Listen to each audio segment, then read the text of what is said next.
ওমানের পুরান কোনো টাকা থেকে থাকে তাহলে ওইসব টাকা চলবে না।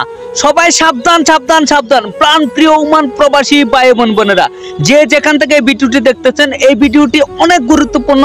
যে যেখান থেকে দেখতেছেন সবাই ভিডিওটি শেয়ার করে দিন।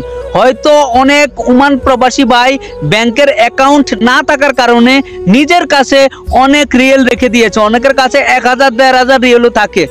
যদি আপনার কাছে এমন কোনো টাকা থেকে থাকে যা চলবে না, তাহলে 1 তারিখের পর থেকে এইসব টাকা আপনি কোথাও এক্সচেঞ্জ করতে পারবেন না। এইসব কষ্টের টাকা আপনার মায়ের যেতে পারে। তাই সকল ওমান প্রবাসী ভাইদেরকে এই ভিডিওটি বেশি বেশি করে শেয়ার করার অনুরোধ জানাচ্ছি। যাদের কাছে বর্তমানে পুরানো টাকা আছে, পুরান নোট আছে, এইসব টাকা 2025 জানুয়ারির 1 তারিখ থেকে আর চলবে।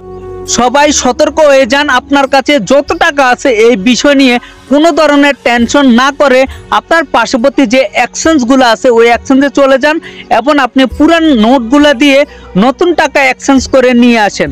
এটাই সবচেয়ে ভালো হবে। না হলে আপনার কাছে যদি আপনি টাকা রেখে দেন, যদি ওই টাকা পুরান কোনো নোট হয়ে থাকে 1 তারিখের পরে চলবে না। এই ভিডিওটি অনেক গুরুত্বপূর্ণ ওমান প্রবাসী ভাইদের জন্য। অনেক ওমান প্রবাসী ভাই আছে এই সম্বন্ধে কোনো ধরনের আইডিয়া নাই। বেশি বেশি করে ভিডিওটি শেয়ার করে দিবেন। আপনার একটি শেয়ারে একটি ওমান প্রবাসী ভাই হয়তো তার কষ্টের টাকা বাঁচাতে পারে। সবাই ভালো থাকবেন, সুস্থ থাকবেন।